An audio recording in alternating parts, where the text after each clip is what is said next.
प्रयोग के बाद टिश्यू को किसी बंद डब्बे में फेंक दें। बुखार, गिरती वायु गुणवत्ता को नियंत्रण में करने के लिए केंद्रीय पर्यावरण मंत्री प्रकाश जावड़ेकर ने दिल्ली में भारत के नियंत्रक और महालेखा परीक्षक कार्यालय में बने एक विशिष्ट शहरी वन का किया उद्घाटन।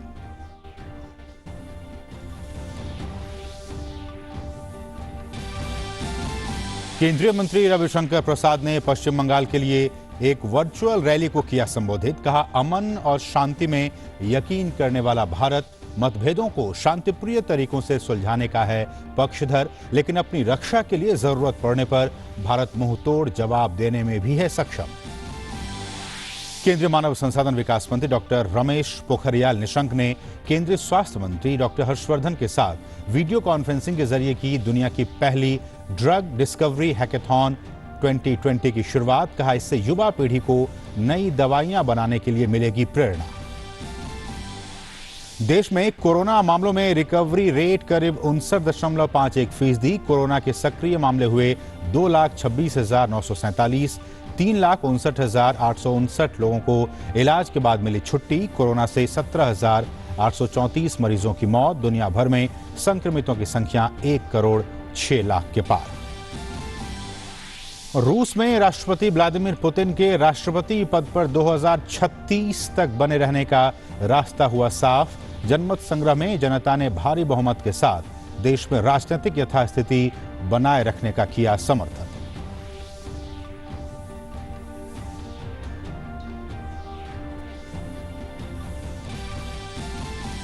हांगकांग पुलिस ने नए राष्ट्रीय सुरक्षा कानून के तहत प्रदर्शन के दौरान कानून का उल्लंघन करने पर लोगों को किया गिरफ्तार। हांगकांग की स्थिति पर पहली बार भारत ने दिया बयान। मानवाधिकार परिषद में स्थिति की दी जानकारी।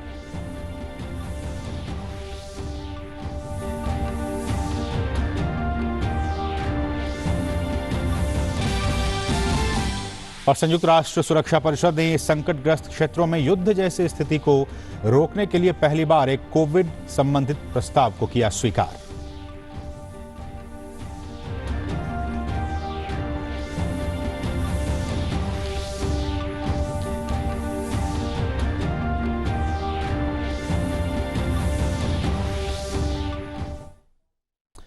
नमस्कार, डीडी न्यूज में आप सभी का स्वागत है। मैं हूं असीम मिश्रा।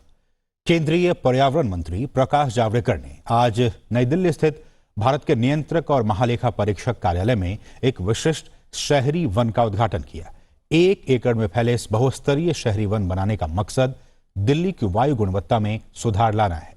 पेड़ों के बढ़ने और हरियाली के कारण तेजी से बढ़ रहे शहरीकरण के प्रभाव को कम करने में मदद मिलेगी और प्रदूषण की समस्या पर भी काबू पाया जा सकेगा। सीमित क्षेत्र को ध्यान में रखते हुए गहन वनीकरण के लिए इस वन में स्थानीय सामग्री का इस्तेमाल किया गया है। इस शहरी वन में 59 देशी प्रजातियों के 12,000 पौधों सहित कई पेड़ों की कतारें लगाई गई हैं। शहरी वन में जो पारिस्थितिकी तंत्र तैयार किया गया है वो पक्षियों, मधुमक्खियों, तितलियों और माइक्रोफौना के लिए बहुत ही उपयुक्त है। और इस मौके पर केंद्रीय मंत्री ने कहा कि इस शहरी वन के जरिए सीएजी ने अपने परिसर में एक ऑक्सीजन बैंक तैयार किया है जो कि बहुत उपयोगी है। इससे दिल्ली की वायु गुणवत्ता को सुधारने में काफी मदद मिलेगी। 3 साल के बाद ये जब पूरा फलेगा तो ये आनंद देगा, उपयोग भी देगा और कार्बन सोख भी लेगा और ऑक्सीजन देता रहेगा। यही तो जिंदगी का नाम है। पेड़ की जिंदगी इसीलिए होती है और पेड़ सीएजी ने अपनी खुद की ऑक्सीजन बैंक अपने कंपाउंड में ही तैयार की है। केंद्रीय मंत्री रविशंकर प्रसाद ने आज पश्चिम बंगाल में आयोजित जन संवाद रैली को वीडियो कॉन्फ्रेंसिंग के जरिए संबोधित किया। उन्होंने मोदी सरकार के 6 साल की उपलब्धियों का जिक्र तो किया ही, साथ ही साथ उन्होंने कहा कि पिछले 1 साल में केंद्र सरकार ने कई ऐतिहासिक काम किए हैं। रविशंकर प्रसाद ने राज्य की ममता सरकार पर केंद्र की योजनाओं को सही तरीके से लागू नहीं करने का भी आरोप लगाया। इस दौरान जनता को संबोधित करते हुए उन्होंने चीन पर निशाना साधा और कहा कि वैसे तो हम वसुधैव कुटुंबकम में विश्वास रखते हैं, लेकिन जो हमारी तरफ बुरी नजरों से देखेगा हम उसे माकूल जवाब भी देना जानते हैं। आजकल 2 सी चल रहा है, मालूम है ना? एक है कोरोना और दूसरा है चाइना। भारत शांति में विश्वास करता है। भारत समस्याओं को बातचीत से सुलझाना चाहता है। भारत वसुधैव कुटुंबकम में विश्वास करता है। लेकिन जैसा हमारे प्रधानमंत्री जी ने कहा, अगर भारत के साथ कोई आंख मिलाएगा तो भारत आंख मिला के जवाब देना भी जानता है, समझना चाहिए। ये 1962 का भारत नहीं है, न झुकेगा न रुकेगा। भारत अपनी गति से आगे बढ़ेगा। और टिकटॉक सहित चीन के कुल 59 ऐप्स को बैन करने को लेकर केंद्रीय मंत्री ने कहा कि हम भारत की जनता की निजता और डेटा सुरक्षा के लिए प्रतिबद्ध हैं। भारत की सुरक्षा संप्रभुता के लिए, जनता के डिजिटल सुरक्षा के लिए, जनता के डेटा की सुरक्षा के लिए, पब्लिक ऑर्डर के लिए हम लोगों ने 59 ऐप को बैन किया है। कानूनी कार्रवाई होगी उसकी, लेकिन ये उसमें टिकटॉक भी है, पता है ना आपको? भारत की जनता की निजता के ऊपर, भारत की जनता की डेटा की चोरी के ऊपर, भारत की जनता के डेटा को भारत से बाहर भेजने के किसी कार्रवाई पर हम बहुत सख्त हैं। कोविड-19 के बढ़ते संक्रमण के बीच दवा ढूंढने की कवायद युद्ध स्तर पर देश ही नहीं बल्कि विदेशों में भी चल रही है। इसी क्रम में आज केंद्रीय स्वास्थ्य मंत्री डॉक्टर हर्षवर्धन और मानव संसाधन विकास मंत्री डॉक्टर रमेश पोखरियाल निशंक ने ड्रग डिस्कवरी हैकाथॉन लॉन्च किया। ये ड्रग डिस्कवरी हैकाथॉन गृह मंत्रालय, all India council for technical education यानी AICTE और council of scientific and industrial research यानी CSIR की एक संयुक्त पहल है और CDAC, माईगव, श्रोडिंगर और केएमक्सॉन जैसे भागीदारों द्वारा समर्थित है। ये एक ऑनलाइन हैकाथॉन है जो कि राष्ट्रीय और अंतर्राष्ट्रीय प्रतिभागियों के लिए खुला हुआ है।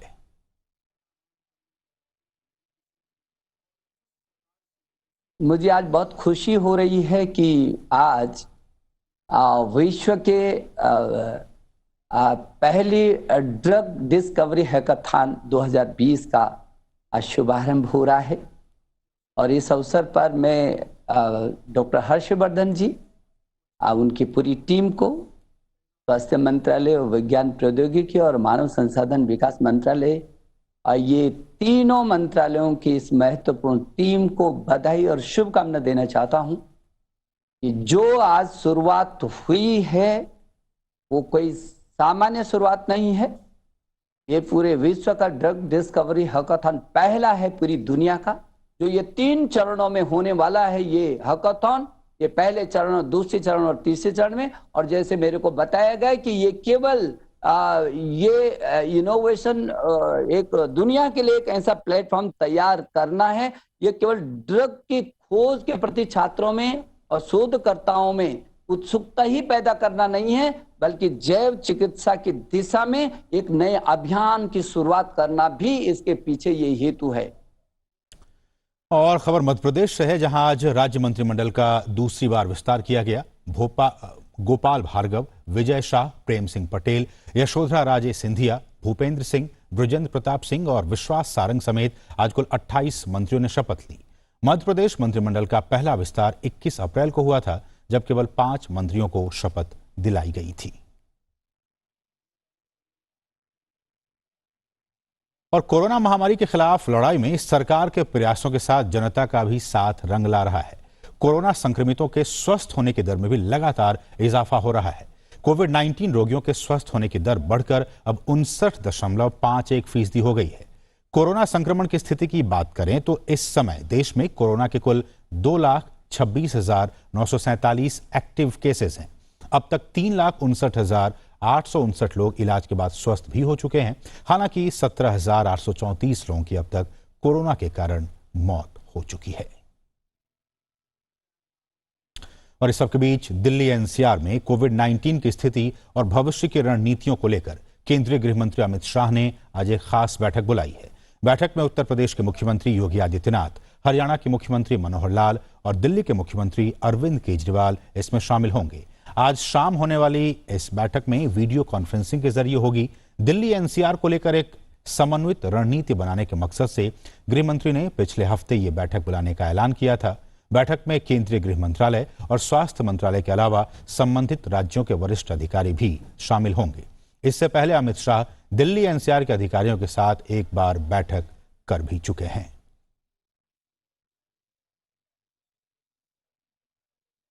और केंद्र सरकार की आयुष्मान भारत योजना के तहत प्रधानमंत्री जन आरोग्य योजना का लाभ प्रवासी मजदूरों को मिलेगा। इसके लिए राज्यों के सहयोग से उनकी पहचान कर उनका इलाज उनके घर के पास ही मिलेगा। डीडी न्यूज से खास बातचीत करते हुए आयुष्मान भारत के डिप्टी सीईओ डॉक्टर विपुल अग्रवाल ने कहा है कि आयुष्मान भारत के लाभार्थी को योजना के तहत कोविड की जांच और इलाज भी मिल रहा है। उन्होंने कहा कि योजना के तहत लैंगिक समानता का भी ख्याल रखा गया है और योजना का लाभ करीब 49% महिलाओं को मिल रहा है। प्रधानमंत्री जन आरोग्य योजना का लाभ प्रवासी मजदूरों को कितना मिल रहा है और कोविड काल में किस तरीके से आयुष्मान भारत योजना चल रहा है, इस पर बात करने के लिए हमारे साथ हैं आयुष्मान भारत योजना के डिप्टी सीईओ डॉक्टर विपुल अग्रवाल। सर, अगर देखा जाए कि प्रवासी मजदूर बहुत सारे अपने स्टेट में चलेंगे तो कैसे आप उन तक पहुंचेंगे, कैसे आइडेंटिफाई करेंगे, उनको इस योजना का लाभ कैसे मिलेगा? देखिए, जो आयुष्मान भारत प्रधानमंत्री जन आरोग्य योजना है, इसकी एक बहुत बड़ी जो खासियत है वो इसकी पोर्टेबिलिटी है।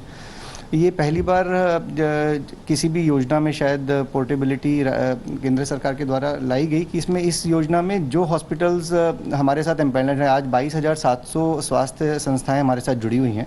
तो हमारा जो लाभार्थी है वो किसी भी राज्य का हो, किसी भी क्षेत्र का हो, वो किसी भी 22,700 में से हमारे साथ एम्प्लॉयमेंट हॉस्पिटल में जा सकते हैं और ट्रीटमेंट मुफ्त ले सकते हैं। कौन कौन से बीमारी के सबसे ज़्यादा लोग इलाज करा रहे हैं? इसमें जो सबसे ज़्यादा लाभ है वो हार्ट की जो रिप्लेसमेंट, वॉल्व रिप्लेसमेंट और जो कार्डियक मायोकार्डियल इन्फेक्शन, जो हम हार्ट अटैक जैसी गंभीर बीमारी हृदय रोग की बोलते हैं, उनका सबसे ज़्यादा पैकेज की बुकिंग है। इसके साथ कैंसर और जो भी सामान्य आने वाली बीमारियां हैं, इसमें गंभीर बीमारियां हमने लगभग हृदय रोग, किडनी रोग, लिवर की बीमारी और कैंसर जैसी गंभीर बीमारियों का, सब बीमारियों का मुफ्त इलाज है। तो एक परिवार के एक सभ्य या फिर तमाम सदस्य मिल के 5 लाख तक का स्वास्थ्य बीमा इसमें मुफ्त ले सकते हैं एक साथ। और जेंडर इक्वलिटी की बात करें तो कितना इसमें आयुष्मान भारत योजना ने एक तरह से उचित कदम उठाया इसके लिए? देखिए, पिछले 18 महीने में हम लोगों ने अभी तक लगभग 1 करोड़ 10 लाख लाभार्थियों को इसका लाभ दिया है, इस योजना का, जो एक बहुत बड़ी उपलब्धि है मैं मानता हूं। और लगभग 14,000 करोड़ रुपए का इस अभी तक ट्रीटमेंट हम लोगों ने प्रोवाइड की है। अभी तक जो टोटल ट्रीटमेंट हुई है इसका 49% जितना महिलाओं ने उपयोग किया है। तो महिलाओं से की तमाम बीमारियों का इसमें हम मुफ्त इलाज दे रहे हैं और गाँव तक हम लोग जो इन्फॉर्मेशन के माध्यम से और लोगों को राज्य सरकारों के सपोर्ट के माध्यम से हम उनको सूचना दे रहे हैं, उसकी वजह से महिलाओं ने इसका भरपूर उपयोग लिया है। तो ये थे डिप्टी सीईओ आयुष्मान भारत, जिनका कहना था कि जेंडर इक्वलिटी का ध्यान रखा जा रहा है और जो योजना का लाभ तकरीबन 49% जो है महिलाएं हैं उन्होंने उठाया है। कैमरामैन संजीव के साथ नितेंद्र सिंह, डीडी न्यूज, दिल्ली। सूक्ष्म, लघु और मध्यम उद्यम मंत्रालय द्वारा विकसित उद्यम पंजीकरण पोर्टल कल से शुरू हो गया है। उद्यमों के वर्गीकरण और पंजीकरण की नई प्रक्रिया 26 जून को पहले से ही घोषित अधिसूचना के रूप में शुरू हो गई है। चैंपियंस कंट्रोल रूम और डीआईसी में सिंगल विंडो सिस्टम के जरिए सरकारी सिस्टम इस प्रक्रिया में लोगों की मदद करेगा। इसके रजिस्ट्रेशन की प्रक्रिया पूरी तरह से फ्री है, मुफ्त है और इसके लिए कोई भी फीस आपको नहीं देनी होगी। भारत में एमएसएमई के पंजीकरण के लिए एक नई व्यवस्था शुरू हो चुकी है। देश में अब सभी लघु, सूक्ष्म और मध्यम इकाइयों की एक विशिष्ट पहचान संख्या होगी। वहीं साथ ही इन इकाइयों को उद्यम के नाम से जाना जाएगा। सभी इकाइयां, फिर चाहे वो नई हो या फिर पुरानी, उद्यम registration.gov.in पर पंजीकृत होना होगा। पंजीकरण की प्रक्रिया पूरी होने के बाद एक ऑनलाइन उद्यम रजिस्ट्रेशन प्रमाण पत्र जारी किया जाएगा। साथ ही पंजीकरण के नवीनीकरण की कोई आवश्यकता नहीं होगी। वहीं चैंपियंस कंट्रोल रूम में सिंगल विंडो सिस्टम के जरिए सरकारी सिस्टम इस प्रक्रिया में लोगों की मदद करेगा। और सबसे खास बात यह कि रजिस्ट्रेशन प्रक्रिया पूरी तरह से मुफ्त है और इसके लिए कोई फीस नहीं देनी होगी। दरअसल एमएसएमई की रजिस्ट्रेशन प्रक्रिया पूरी तरह से ऑनलाइन, पेपरलेस और सेल्फ डिक्लेरेशन के आधार पर है। एमएसएमई को पंजीकृत करने के लिए कोई दस्तावेज और प्रमाण पत्र अपलोड नहीं करने होंगे। पंजीकरण के लिए केवल आधार संख्या ही पर्याप्त होगी। उद्योगों के निवेश और टर्नओवर पर पैन और जीएसटी से जुड़ी जानकारी संबंधित सरकारी डेटाबेसों से अपने आप ले ली जाएगी। ये नया ऑनलाइन सिस्टम पूरी तरह से टैक्स और जीएसटीएन सिस्टम से जुड़े होंगे। 1 अप्रैल 2021 से पैन और जीएसटी नंबर अनिवार्य है। जिन लोगों के पास EM2 या UAM पंजीकरण और एमएसएमई मंत्रालय के तहत किसी भी अथॉरिटी की तरफ से जारी किया गया पंजीकरण है, उन्हें फिर से इस पोर्टल पर पंजीकृत करना होगा। कोई भी उद्यम एक से अधिक उद्योग पंजीकरण दर्ज नहीं करा सकेगा, लेकिन एक पंजीकरण के तहत कई विनिर्माण या सेवा प्रदान कर सकता है। मंत्रालय ने उम्मीद जताई है कि इस नई पंजीकरण प्रक्रिया से ईज ऑफ डूइंग बिजनेस को बढ़ावा मिलेगा और इससे लेन देन के समय और लागत में भी कमी आएगी। मंत्रालय ने साथ ही स्पष्ट किया है कि पोर्टल को छोड़कर कोई अन्य निजी या ऑफलाइन प्रणाली, सेवा, एजेंसी या व्यक्ति एमएसएमई पंजीकरण करने के लिए अधिकृत नहीं है। दिल्ली से अजय मिश्रा की रिपोर्ट, डीडी न्यूज। और खबर रूस से है, जहां राष्ट्रपति व्लादिमीर पुतिन ने अगले दशक के मध्य तक, जी हां, अगले दशक के मध्य तक सत्ता में बने रहने का जबरदस्त जनादेश हासिल कर लिया है। रूस में कल हुए जनमत संग्रह में जनता ने भारी बहुमत के साथ देश में राजनीतिक यथास्थिति बनाए रखने का समर्थन किया है। संवैधानिक संशोधनों पर हुए राष्ट्रव्यापी जनमत संग्रह के नतीजों से राष्ट्रपति पुतिन के राष्ट्रपति पद पर 2036 तक बने रहने का मार्ग खुल गया है। पुतिन 2 दशक से रूस में सत्तासीन हैं। रूस के केंद्रीय चुनाव आयोग ने कल रात 50% मतपत्रों की जांच के बाद कहा कि वोट देने वाले 76.24% नागरिकों ने संशोधनों का समर्थन किया है। और हमारे साथ हमारे सहयोगी अभिषेक झा इस पर लगातार नजर बनाए हुए हैं। अभिषेक, ये जो खबर हम अभी दे रहे हैं अपने दर्शकों को, और हम कह रहे हैं कि 2036 तक राष्ट्रपति पद पर बने रहने का जो रास्ता है उनका, वो अब साफ हो गया है। कैसे हो पाया है, किस तरह से संविधान में संशोधन किया गया, जरा हमारे दर्शकों को बताइए।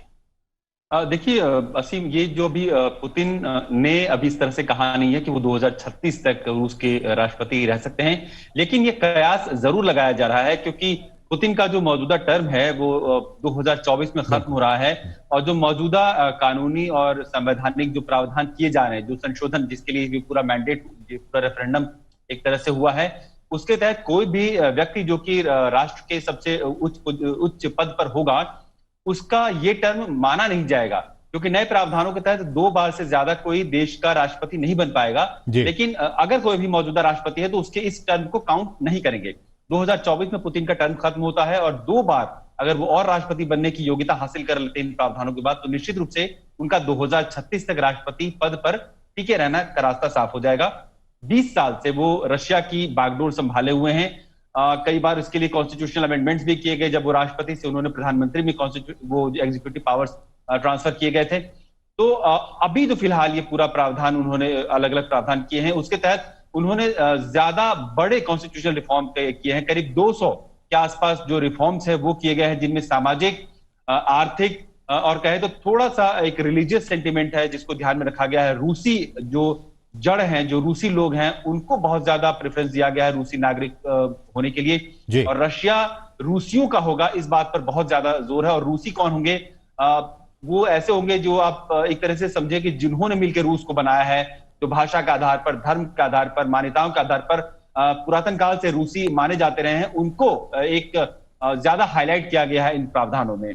लेकिन अभिषेक, चूंकि हम ये भी जान रहे हैं कि जब ये प्रस्ताव लाया गया था बीते महीनों में, बीते सालों में, कि इसको और भी बढ़ाया जाए, टर्म को और भी बढ़ाया जाए 2036 तक के लिए संविधान संशोधन के प्रस्ताव को, तो उसके विरोध में वहां के जो प्रधानमंत्री थे उन्होंने इस्तीफा दे दिया था। उसके बाद से फिर राष्ट्रपति पुतिन ने वहां के दूसरे अपने जो पसंद के जो पीएम थे उन्होंने उनको लाया था।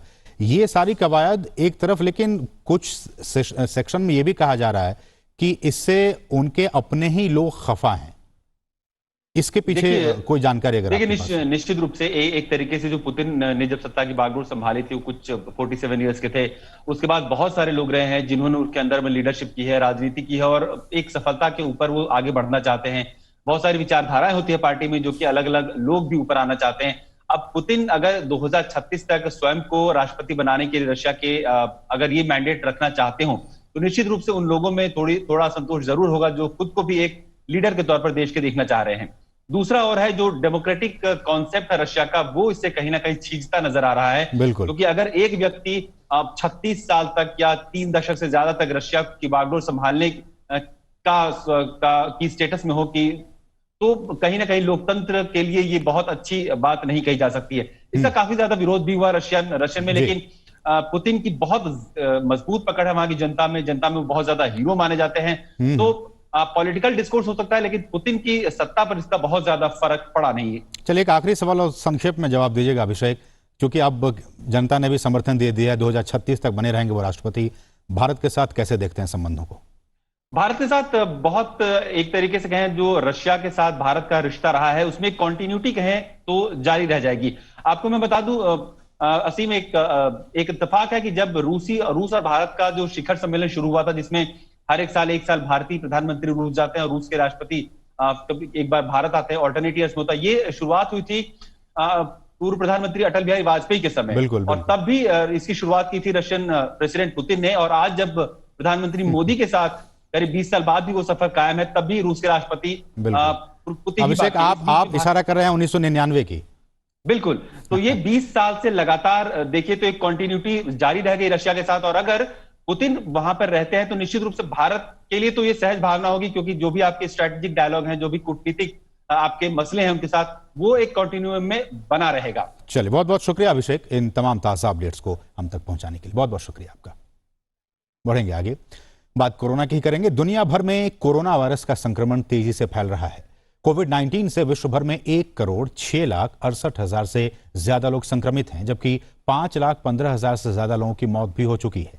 दुनिया भर में संक्रमित देशों में अमेरिका में सबसे ज्यादा प्रभावित लोग हैं। अमेरिका में कोरोना वायरस से बढ़ती मौतों के कारण कई अमेरिकी राज्यों, विशेष रूप से दक्षिणी और पश्चिम के राज्यों को लॉकडाउन खोलने की प्रक्रिया को रोकना पड़ा है। देश में कोरोना से 26,86,000 से ज्यादा लोग संक्रमित हैं और 1,28,000 से ज्यादा लोगों की मौत हो गई है। कैलिफोर्निया में ज्यादातर जगहों पर इंडोर गतिविधियों को कम से कम 3 सप्ताह के लिए रोक दिया गया है।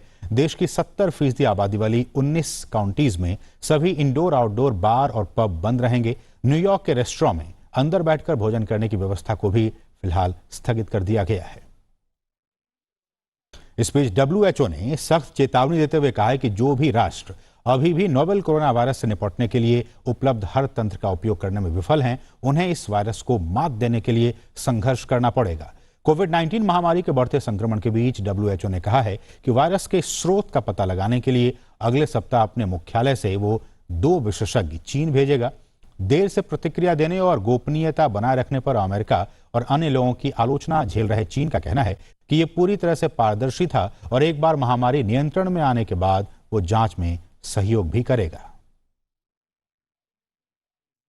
इस बीच ब्राजील में कोविड-19 से पिछले 24 घंटे में 46,000 से ज्यादा नए मामले दर्ज किए गए हैं। एक दिन में 1,000 से ज्यादा लोगों की मौत के साथ ही देश में मरने वालों का आंकड़ा 60,000 से ज्यादा हो गया है। पिछले हफ्ते इस दक्षिण अमेरिकी देश में इस महामारी से सबसे ज्यादा मौतें दर्ज की गई थी। स्थानीय समुदायों को अलग थलग करने के लिए सेना हेलीकॉप्टर द्वारा सुरक्षात्मक सामग्री और दवाएं मुहैया कराई जा रही हैं।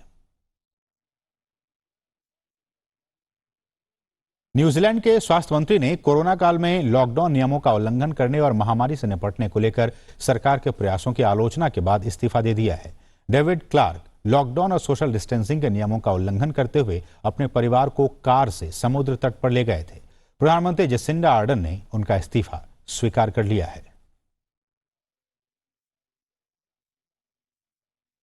खबर हांगकांग से है। भारत ने पहली बार हांगकांग की स्थिति पर बयान दिया है। जेनेवा स्थित मानवाधिकार परिषद के 44वें सत्र में हिस्सा लेते हुए भारत ने कहा है कि हांगकांग में बड़ी संख्या में रहने वाले भारतीयों की स्थिति को देखते हुए वो वहां के हालात पर नजर रखे हुए हैं।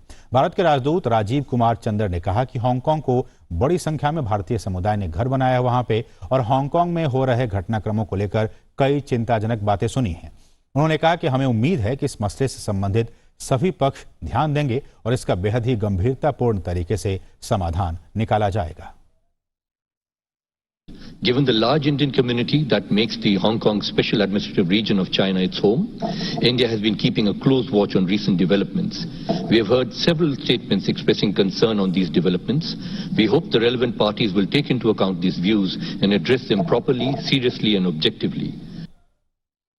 और वहीं अमेरिका के विदेश मंत्री माइक पोम्पियो ने कहा कि ये हांगकांग के लोगों के लिए बहुत ही दुखद दिन है और चीन को नए प्रतिरोधी उपायों को लेकर चेतावनी भी दी, जिनमें क्षेत्र को रक्षा और दोहरे इस्तेमाल वाली प्रौद्योगिकी के निर्यात को खत्म किया जाना शामिल है।